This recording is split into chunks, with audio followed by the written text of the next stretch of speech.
Hi, Chris. How Hey, are you? Roxanne. I'm good. How are you? I see the t-shirt made its way to Yes, it you. did. I thought you I might love like it. I love it. Oh, that's wonderful. How are you? Good? Yeah. I'm doing well. All I'm right. You ready? Ready nothing. for No this? complaints. Yeah. Good. Are you? All right. Okay, so episode two, I dubbed it the Lucas Bouchard episode because you had so many different scenes in it. And there was like this range of emotions. And we had serious Lucas and we had, I need to save the town Lucas and silly and sweet. And I Yeah. was curious, what was your favorite part? I like all the parts. I had a really good time shooting that first block. Season 13 was great. It was really enjoyable. And I enjoyed that we that it starts off with such a bang, with the fire. Because we shoot two episodes at once. So episode one and two we shot simultaneously, and so the for me the fire kind of felt like it was in episode one, even though technically it was separated. Um, but yeah, in terms of a favorite part, I don't know. It was great to be. I love horses, so working on the horses was a lot of fun. Um, Working with the nuances with Edie and the fact that they've been apart and things were fine when they left, but now maybe he doesn't know where they stand, and that was fun to play with. Um, I did a lot of hard work that didn't make it into the Oh, cut, I noticed. But I'll tell you, and, well, Lucas is a very um,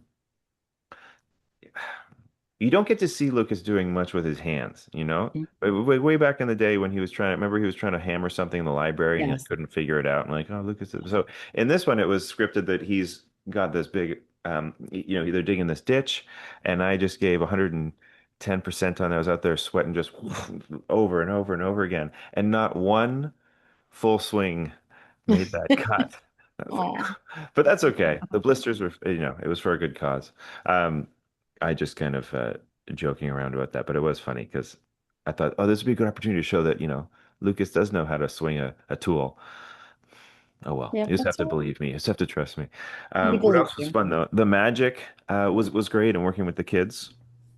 And I learned some of those magic tricks for real, so I got to practice on my daughter, and that was enjoyable for sure.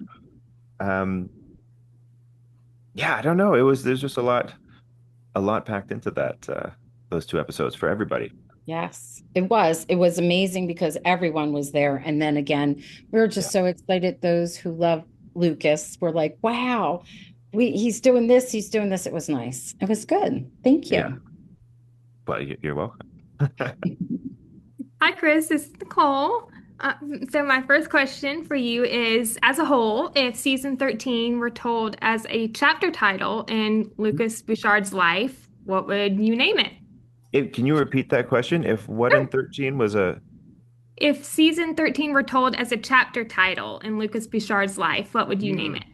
oh boy. I would make it chapter 13, although technically for Lucas, I guess it's chapter 7, 7 seasons. Um, the dawn of a new day. How's that? Hmm. Good. Yeah. All right. Good. Yeah. Thank you, Chris. You're welcome.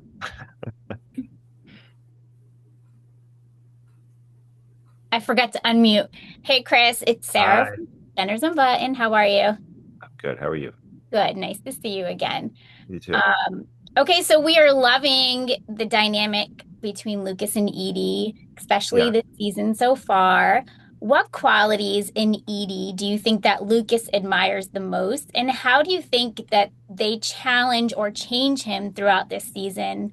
Um, we're so used to seeing this confident and romantic side of Lucas. So how do you think those challenge what we're used to seeing as the viewer? I think that Lucas I think for Lucas that Edie's knowledge, education, and intelligence is very attractive for him. And not to say that, with Elizabeth and everything they went through, that doesn't exist there, but in terms of playing a political or navigating a political minefield. The expertise that Edie has in that particular arena, I think, I think it has a big effect on him. He's very impressed with her and her mind and what she's able to achieve. And so I think he views her as a powerful, intelligent figure. Um, and that also, I think she uses those same qualities to challenge him in very particular ways. And he has a lot of respect for her and what she's able to do.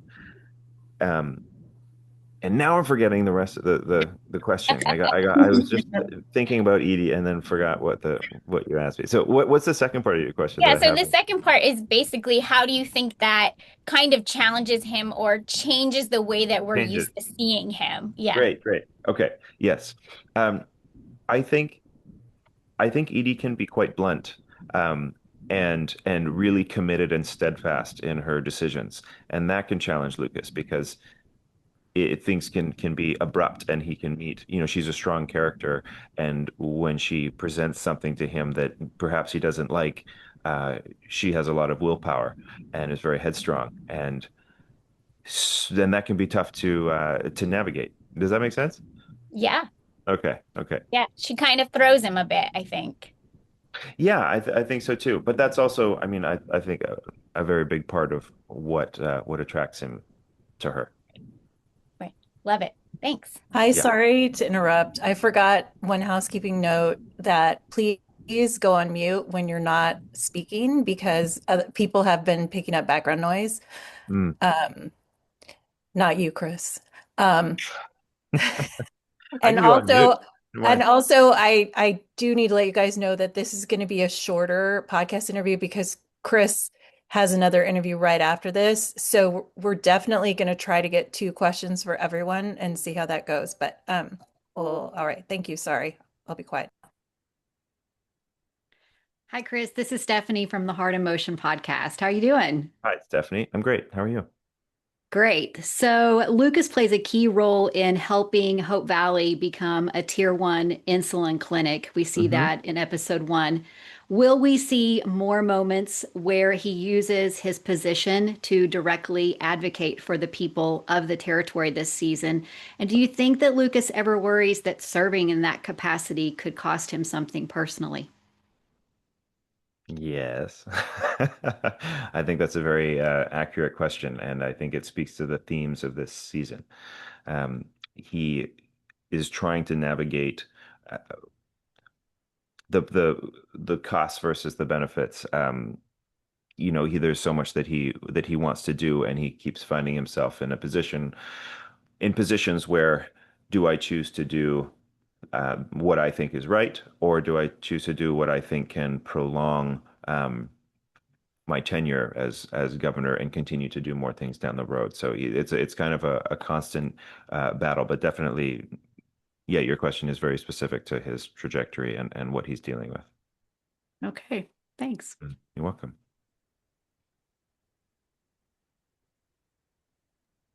Rachel, did you want to go? Sorry, I thought it was after Catherine. Okay, I'm Rachel with Hallmarkies podcast, Hi, Rachel. and I am curious that do you think that we will ever see your mother again on the show, Mm. Lucas's mother? And also, if they proposed a musical episode of the show, how would you feel about that? Okay, part one, I would love to see Lucas's mother again. Terrell is such a lovely woman, and I'm 100% in for anything that would involve the two of them getting back together and exploring in some scenes. I would love for it to happen. I don't know if it will happen, but I'm in for sure. And I Okay. also think while we're at it, why don't we bring in Lucas's dad Oh and have yeah, his dad yeah, come to town? that'd be good. I've been secretly pitching somebody that I would love to work with, who I think would be great as Lucas's dad. And it hasn't happened yet, but I have my fingers crossed for the future. We'll see. And wait, what was part two? How would you feel if would you support a musical episode? Oh, would I support it? Okay, yes, I would support it. And then I also would tell them that I'm very busy that week and not be there Yeah, I was because thinking they could have Drew guest star. You're, Well, you yeah. see, the problem is for me that he just absorbed all of the family's, any sort of musical talent. He just got all of it. So I don't have any. I'm really great at listening to music, and I love doing that. But there's a number of people who are really strong and gifted in that way on this show. Unfortunately, I'm not one of them. But I mean, I could be the narrator, or I've Yeah, said there you I'll go. be the conductor. If anything's happening, if there can be just one person who's maybe I can learn how to, well, Yeah, fake very conducting. good. I know learning to really conduct takes a long time, but Very good. yeah. Yeah. Hi, Chris. I'm Catherine with Rom-Com Love Podcast. Nice to see you again. Saw you in Hello, Kansas Catherine. City. Yes, Hey. good to see you too. So obviously, as we talked about, Lucas came in with the bang for the first with Lair's comedy. There was, I'm going to call it Hallmark After Dark with Kicking the Gate with the horses. Looking great there. Uh, um, I'm curious what you would say is a scene that you would like to tease that you're excited for fans to see, or you can't wait until fans can see of Lucas coming up at the rest of the season. Hmm.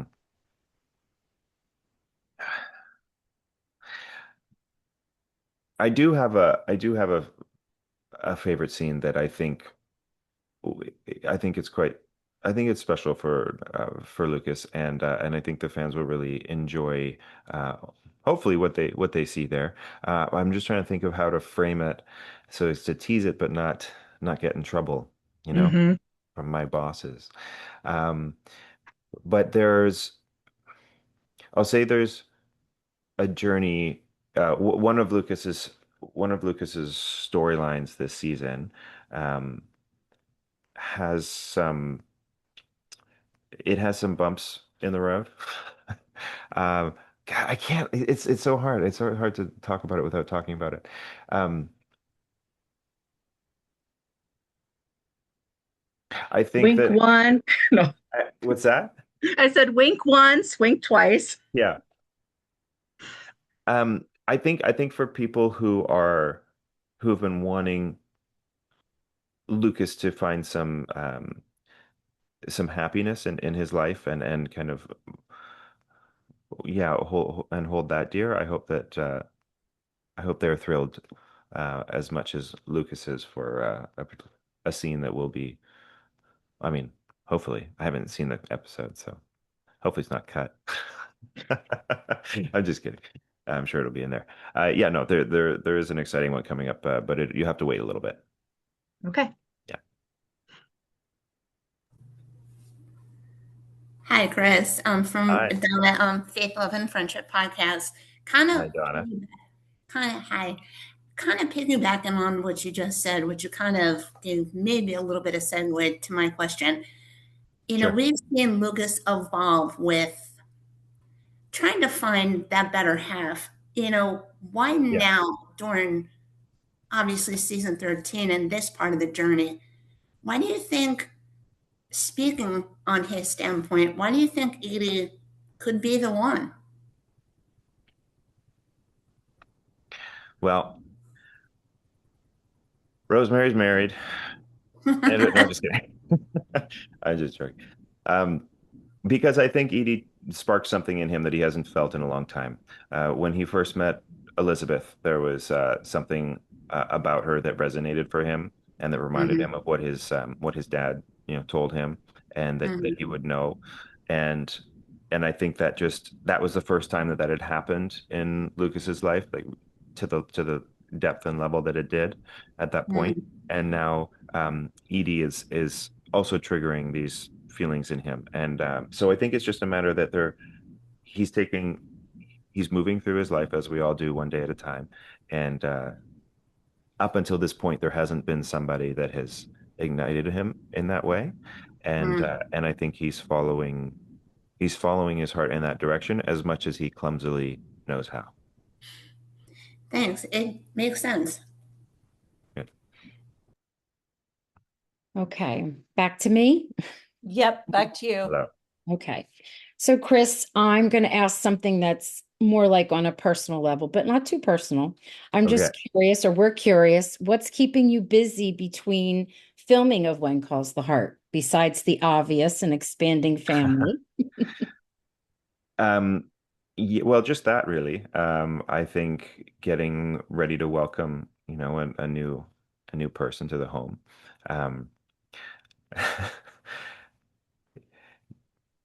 mentally getting ready for that, and then also physically with the house, getting things set up.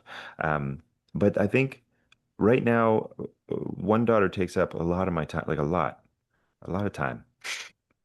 So I don't know how. Well, I guess you just figure it out, right? The more you add, the more you have to figure it out. But I'm quite busy with just the one, so we'll see what happens with two. But more just enjoying my time. I like being a dad, and I'm fortunate that in this line of work, normally when you do work, you're kind of gone for a decent amount of time. One Calls the Heart is really lovely, and that because it's such an ensemble piece, the workload in the scheme of this business is on the lighter side. So I don't disappear for 4.5 months. There are some weeks that are heavier than other weeks, but for the most part, I'm here. I come home every night. Um, and I still get to be present in her life. But now that that's shelved for the time being and we're on hiatus, it's just all about playing, and being as present and engaged a dad as I can, and also a professional taxi service for everywhere she needs to be. That's a good answer. That's a nice Okay. answer. My next question for you, Chris, is Lucas has made some profound connections in Hope Valley. Which Mhm. relationship do you think challenges him the most and why? Which connection challenges him the most? Which relationship do you Which think? relationship challenges him the most? Well, I could go a number of different ways with this question. Well, let's see. I think that in terms of the other men in Hope Valley, um, Lucas and Lee have had some great challenges together. Now, I think that they're best friends, but I think as we've all witnessed through the Goldie National Park and recent storylines, they can go head to head and just different opinions, but when things are so personal and conflict is involved and promises are made that can't be fulfilled with friends, and there are high stakes attached and emotions attached. So there's been some great challenges there between the two of them, and I think that Edie presents currently, anyways, a wonderful and challenging journey for Lucas as we get to experience in season 13. Um, the ebbs and flows of that.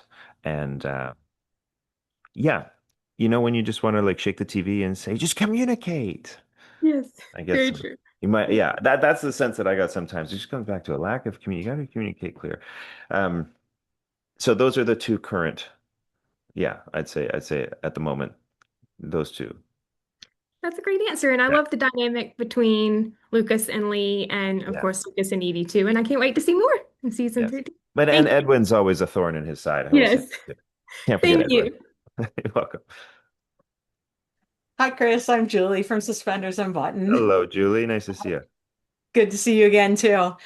So Lucas came in season 6 under some mysterious circumstances, and then now he's the governor. What about Lucas's journey to governor has been the most rewarding? And do you see Lucas seeking re-election or choosing something different when that cycle finishes? Well, likely right off the bat, the most rewarding thing I would think would be stopping Hope Valley from becoming a waterless desert and having their water rerouted. Um, that was the primary goal, and it was achieved, which is lovely. And then since then, there are things that are sort of mentioned offhand, like this project and that project and doing that, which I suppose he's done. But in terms of really focusing, uh, the projects that we've focused on are the ones that he is struggling with. So, and that's kind of the source of his political conflict. Um, so I wish I could say that he's, achieved a great number of things, but it seems like he keeps hitting his head against the wall every time he tries to do something.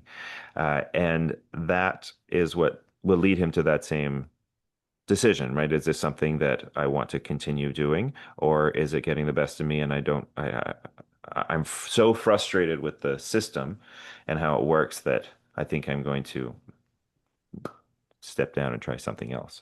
And yeah, we get to see him, and at times he's in. I think we see him experience both of those, both of those concepts, both of those perspectives. It just depends where he's. Can you hear that?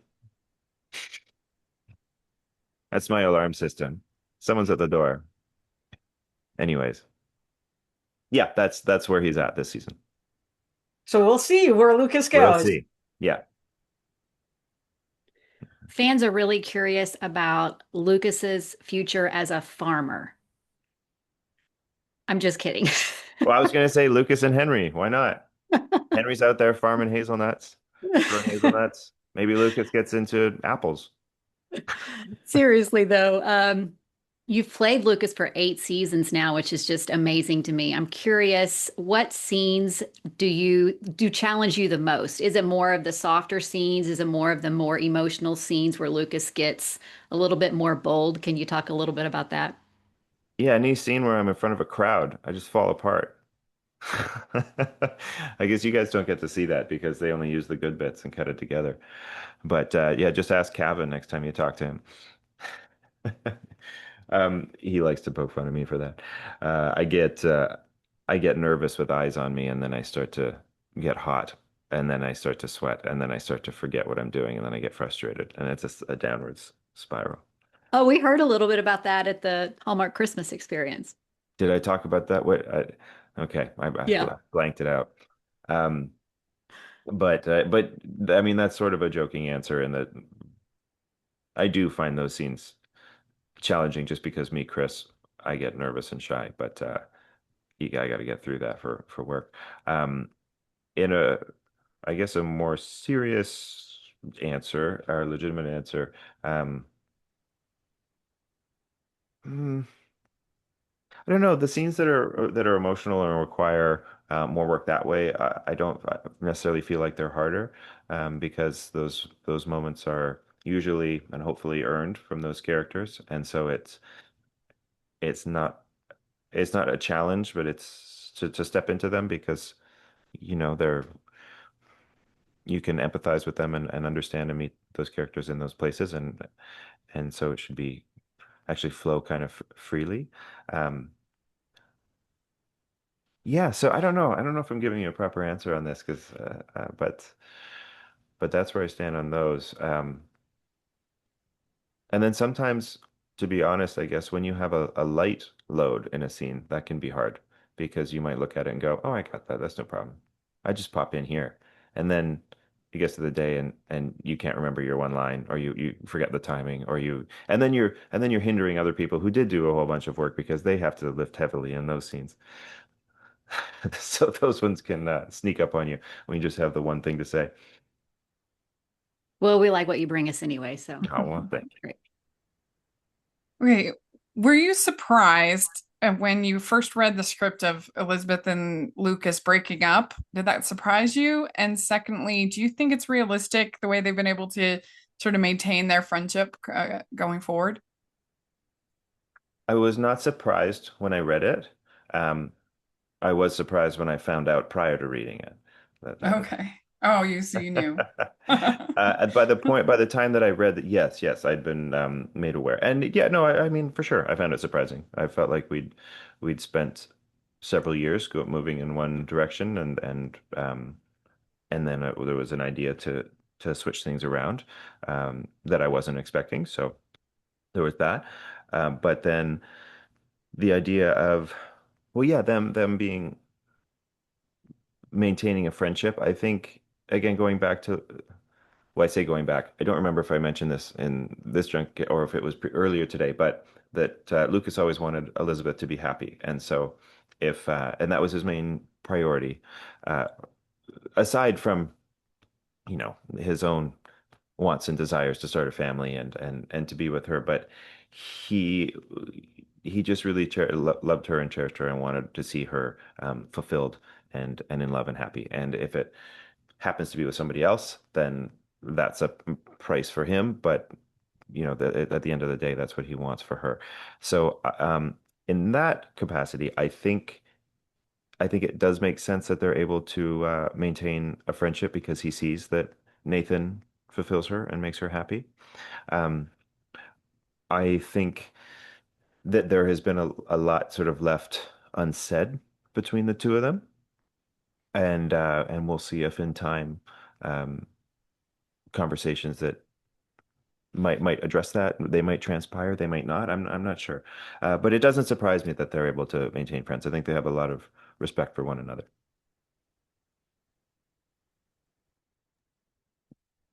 Well, we know Lucas obviously has the weight of quite a few territories on his shoulders being governor. How do you feel, or what do you imagine he's doing? I know he plays cards with Edie occasionally, but what else do you imagine he is doing in order to be able to have some downtime and relaxation? Because the man is busy. Darts, a whole lot of darts. Darts, okay. Yeah, yeah. Lucas just is busy playing darts anytime you don't see him. Sounds good. No, that's a good question. I mean, I think that Lucas enjoys things like technology, like the radio and music and things like that. So I would imagine that wherever he lives, he's got access to a radio and can unwind and listen to things being played in the city or whatever. Um, yeah, and he's also quite a reader, so I imagine he's got a good library going on and can bury himself in a book. But it's tough. He doesn't have. I don't think he has a lot of free time these days. I think Mhm. it's a lot. It's work, work, work, and that ends up being an obstacle for him to overcome. On a side note, we're as excited to find out where he lives as you are.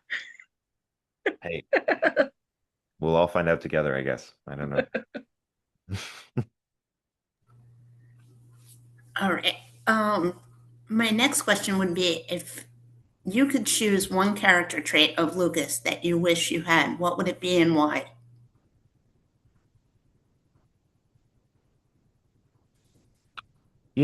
I've been looking for confidence for a long time. I still haven't found it. So maybe if Lucas could give me some of that, that would be great. Lucas is quite confident. I think he doesn't. Um, there are times where he seeks advice and he has doubts, but for the most part, he's a very charismatic, confident man, and I admire that in him. I don't think he has. I don't think he's troubled with anxiety much. So Mm, that would be nice to, yeah, kind of mine some of that from Lucas. you're all good. Side note. I think you're good on that part. I'm a good actor. No, I'm just kidding. Am I actually? I don't know. Appreciate it. Thank you, Donna. You're welcome. Okay, I'm gonna stop I have to wrap Chris now. So here we Mm. go.